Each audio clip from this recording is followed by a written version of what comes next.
Mag-vape po ka na? Wave! Hi guys!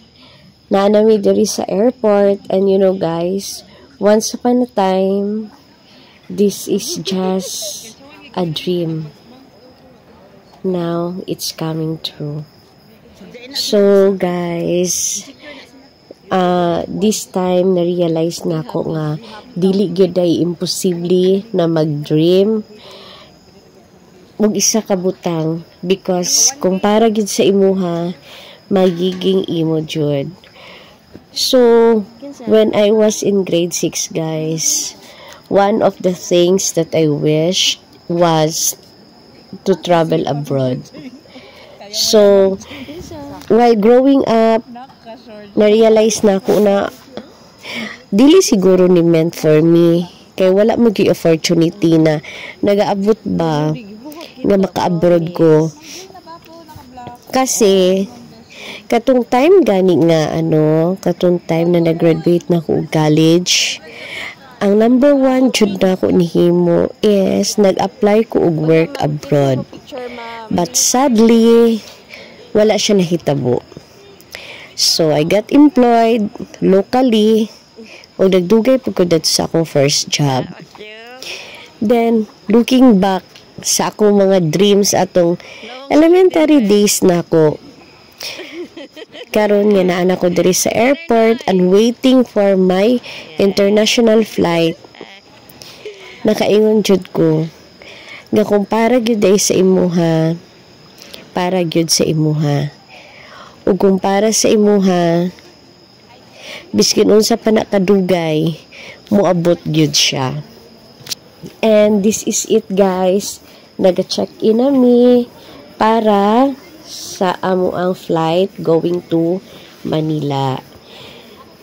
And ang ako mga kauban diri guys, kaya ako na po mga office mates. So, amo ang mga kauban sa sa Jensen Land, and others are from our affiliate. Pero isa lang ka mother company. So, this is it guys. Maka-happy lang because it is one of the dreams come true. So, wala gyud imposible. God is so good for as long as kabalo ka mag-wait. Actually, guys, wala na ako nag-wait. Sa totoo lang, wala na ako siya ni hulat nga maka-abroad ko or maka-adto ko, anywhere outside Philippines. Because ingon ko, hello, nana ko sa 40s, and wala mo manggihapon nag-abot ng opportunity. Pero, one day guys, so unexpected, and really, really unexpected. Nakauban ko, na-appeal ko, aning travel incentive nga ni-offer, nga hatay sa amua sa company. Anak ko, deserve ba na ko? Or, is this really for me? Pero guys, biskuit sa unsyod dako guys. Mauna ni siya, di man ko makatuo guys. Actually, di ko katuo until now. But, ni-embrace na lang nako, pero wala pa yun nag-sink in sa ako sa akong self ta. Guys, niabot akong Philippines, gikan ako abroad. Nanay first nga tatak ang passport. Ano's expecting it? Wala. Actually, wala, naging hopeless. Sorry, naging hopeless na po ko guys, because my condition. Actually, dili kay ko excited.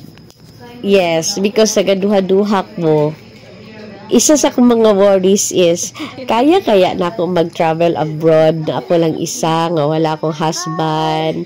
Because, di ba, all this time, ang akong kaalalay sa life, ako ang isa akong husband, nag-assist ako, and everything I do because of my physical limitation. Pagkatapos guys, nag-travel ko abroad mag-isa. Diba, makahappy gid siya, super. O di gid ako ma-expect guys na kaya nako ang super duper kaglagyo nga mga lakaw, walking here and there. And may na lang guys, I have a very good companion. Na ako'y mga supportive nga mga friends, na ako'y supportive colleagues. O what more can I ask for? Diba? Ako pa ba mag-inuwi? Diba? Na kanang dira ang mga people around me supporting me, cheering me up na kaya lagi da, nga kung dili na ako kaya, naalang sila anytime, diba? So mo to guys, nakaana jud mo, God is good, kung perfect ang timing, perfect ang people nga kauban ako, you know that tanan is perfect.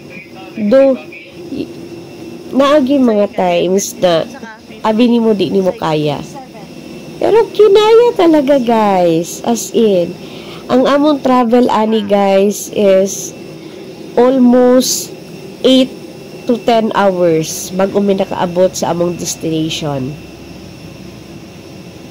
And looking back,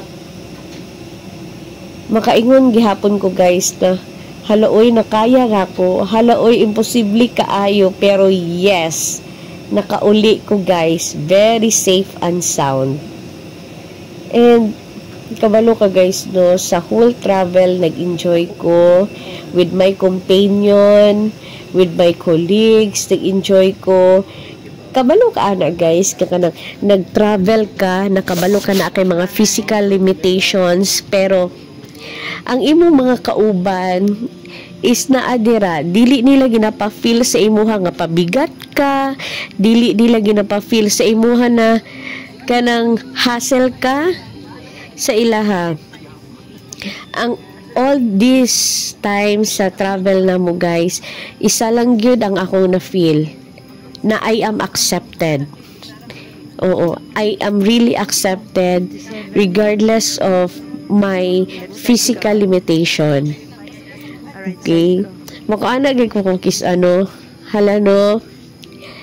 Kung iba kaya ako mga kauban, am I safe? Kung iba kaya akong kauban, kung dili kaya si Julie, dili kaya si Rose, dili si Joy, dili si Bill akong kauban, dili si Engineer Noy, am I safe? Hantod ko karon guys no, kay naagi hapon sa akong mind ang kanang nagahuna-huna ako na, Lord, I am so blessed, more than blessed. Kung kisa ganino kanang makahilak ka with the circumstances na do I deserve all of this? Makaanak yun ko sa akong self guys. Pero nihatag man yun siya ni Lord, so niingon yun ko deserving yun siguro ko. Kanong maguna-una gay ko guys no, dili not ka-OA-han guys han, not at all, pero kanang mahuna-una lang gay na ako no, na this is just a dream when I was in elementary, and dugay kayo bago siya nahita mo sa akong life, na going back sa akong list of dreams when I was very young, nakaanak ko hala, mauna good di siya ang pinakala sa akong wish list guys. Yes, kaning maka-travel ko abroad. And luckily nakuha dyan ako. Thank you so much no sa sa mga naging instrument ni God para maabot din ako siya nga pangarap. Thank you sa akong mga boss. Di na lang ako i-mention ilang names guys ha, kay syempre dili man ni sila mga celebrity guys no, so maulaw po ta guys kung ma-mention ilang name. And wala po ko nakapangayo sa ilang pananghid. Wala po ko nakapananghid in short. So, mo to guys. Ano lang siya, makahappy lang siya. Something na nagi ko maingon jud ako nga one of the dreams come true. Imagine na di mo guys. Pila pa kong edad atong time na nag-dream ko maka-abroad ko? I was just 12 years old. Imagine. Nya 14 ako karon. So pila na ka years ang nilabay? 28 years? Diba? Amazing kay si God eh. Amazing kay si God. Grabe. Wala yung ko'y maingon. And muna siya guys. Muna gini among travel. So, nanamis sa airport ani nga time. And niserban mi og lunch. Kay ano na ni siya. Paingon na mi ani og Guangzhou. China. And this is the ambience inside the aircraft. So yan, amazing kay guys, no? Ako agin siyang i-upload guys, even if taas kayo siya nga video, okay lang kay sa ko guys, biskin pa gamay lang ang mag-watch ani nga video, because this video will be one of my remembrance sa kaning blessings sa akong life. Diba? Amazing kay guys. Promise good. Look at the environment outside the aircraft. It's so blue. Diba? Sino makapagsasabing mangyayari pa ito after 28 years? Pasensya gid kay guys kay super duper until now dili na ko ma-contain sa akong self ang happiness, ang gratefulness na I am blessed, super blessed. And imagine, aside sa kanang na-experience na ko ang mag-abroad, more than ana, kay ang gyud nako, ang naagyud sa akong heart is gratefulness more than anything else. Gratefulness. Look at the sky, it's like heaven. Diba?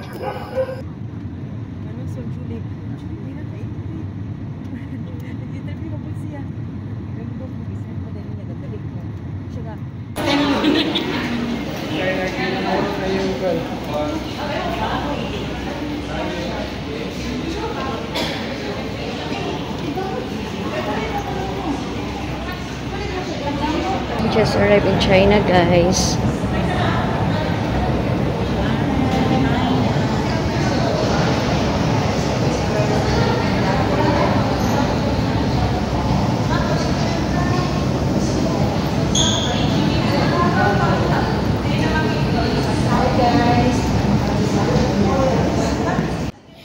Kabalo ka guys, no?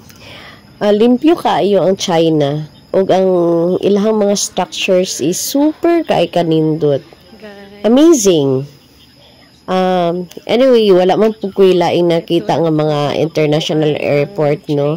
Maliban ang diri sa China. Pero sa nila, sa interior nila, super ganda. Na-appreciate ko na ako. Unya guys, grabe kaayo kalayo guys. Uy, ang ilahang arrival area ug ang departure area. Imagine ninyo guys, namaktas mi og almost an hour, or basi ako lang guys, no, kay tungod dugay kay kumulakaw. Pero guys, kabalo mo, no, grabe kalayo guys, murag pila man siguro ni ka kilometro ang among nilakaw. Mga 2 man siguro ni ka kilometro guys. Dugay man ka imay ni abot. Grabe. Makaana jud ko nga hala dakuha sa ilang airport. Uy, amazing. Unya na sila kanang murag lazy pathway. Lazy pathway. Mura siya escalator guys, pero pahigda siya. So, mas sakay na lang ka. Di ba? Amazing. Wala gana doon sa Pinas. So, na siya. So, actually, nagpila na mi ani guys para moagi mi sa embassy. Moagi mi sa embassy. Kay i-count naman na nila kung pila ka bukto na sa visa, maupod ba ang number of people sa among group. Good. Amazing. Ingani da, no? Ingani ang experience. Lami kayo sa feeling. Pero, yun siya. Na-amaze ko sa ilang place. Limpyo kaayo. As in, wakay nakita guys, kung kisa agay, nagaw-naw na ko, wala gyud abog ning lugar, ana siya kalimpyo. So, aside sa kalimpyo sa place, guys, isa po sa akong napansin is ang disiplina sa mga tao. Grabe kaayo. Kapag fall in line yun, why gubot? Why saba? Follow the, lang yun sila, follow the leader. Yun sila dito, guys. So, kami, ng mga Pinoy, syempre dito magpakaulaw. Pag ingon pila po ni. Pag ingon nga pila according to your number in the visa, syempre follow po ni. How ba ya kay mag-follow ang mga Pinoy? Diba? So kana guys, ako na siya ni videohan kay na-amaze manggug ko. Murag kabalo ka nang nag-mix ang init ug ang lamig. So siya. Karon guys, na po sila serve na po sila og drinks para sa mga passengers and naghatag na po sila og dinner. Actually guys, lami kayo. Kana siya marang salad na nila. Pagkatapos na sila hopya. Na super lami ang red munggo. Pagkatapos, yan. Abot nami sa Beijing. Dere guys, lami kayo mo Oh my God! Anak ko sa Beijing. Ana ang feeling. Makahappy kayo. Diba? Ingana po ba yung feeling guys katong first time nyo naka-international flight o naka-adto sa ibang bansa? Ako guys, ingana ko yung feeling. Maka-anak ko, maka-ignorante yun di ay. And look at the guys, look at their airport guys. Grabe kay kalimpyo. Unya ang structure nila, unique kaayo. Pagkatapos, even ilang mga ceiling works, guys, amazing. Amazing yun. Nindot kaayo. So, makaanag yun ko nga, nigastuhan yun. Nipanindot yun. Naghatag yun og effort and love ang ilahang country, no? Kay, imagine, ang first entry baya sa mga tao kay ang airport yun baya. So, makaana gyud nga wow, di ba? First impression last baya. So sa ilaha makaana jud ka kanang nindot jud kaayo lang airport, siguro nindot pud ilahang ilang bansa. So pag explore na ko sa ilang bansa, ko pag abot na mo diri sa airport ko unsa kalimpyo, ana pud kalimpyo outside guys. Maulaw na ba ko? Kay kabalo ka guys pag uli nimo sa hotel, guys, amazing. Imuhang nawong ragoy abog. And to think walking lang the whole day. So, kita namang panda, guys, Panda House. Sikat diri ang panda, guys, di ba? Kay tungod kay Jackie Chan. Oo. Kasi, sikat si Jackie Chan magid sa China. And, guys, karon lang po ko nakabalo, guys, nga isa ka nga nasikat day sa China si Jackie Chan is because siya lang ang nag-iisa na nakaikot or siya ba nag-iisa or siya ang first nga nakaikot sa buong Great Wall of China. Mao di na guys. Tama ba ko? Correct me if I'm wrong, pero mao na siya ako ang chika nga na nga nasagap. Hopefully it's a right chika. Diba?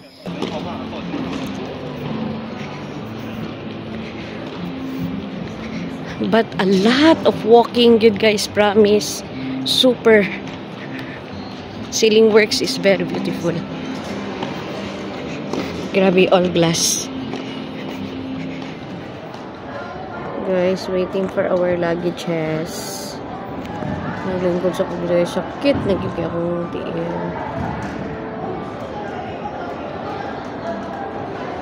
So, nag-ano nami guys. Nag-land nami. Nikuha nami sa amo ang tourist guide. And, ano siya? Nag-travel nami. Going nami ani sa amo ang hotel. And, yan. Mao ni ilahang place outside. And pag abot na mo guys, naas sa 10 degrees Celsius ang kalamig. So super lamig. Makita gyud mo na nagafag ang palibot guys, even gabi na. Diba? Nice oh. Itanawa guys, nindot kay ilang place. Amazing no? Super amazing. Napod nung tayo nga ni sa Philippines guys no? Or maybe, na siya, pero dili lang siguro na ako makita diri sa among probinsya. Because dili pa man pwedeng gyud ka develop ang ang place.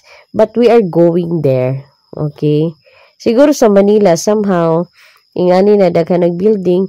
Pero guys diri guys no, makakita kag isa ka community guys nga puro condo units ang because ang ilang mga people of China, the people of China, nibutang nila ilang residents sa condo units. So, kasagaran diri guys, naka-condo na gyud. Dili siya house and lot. Because di karon lang po ko nakabalo na the whole land of China is owned by the government. So, walay mga tao or dili pa na sa to sa Philippines ba nga pwede na ako paliton ang land pagkatapos ako na magbuot ana. Sa China guys, dili ing ana. Murag pwede lang nimo siya i-lease of certain number of years pagkas mag-renew lang ka. So, kung time na gamito na gyud sa government is wala gyud choice ang mga people of China kundi to leave that lupa. Diba? Anyway guys, mao lang to. Thank you so much for watching. Ugma na pod. Amping ang tanan. Bye-bye.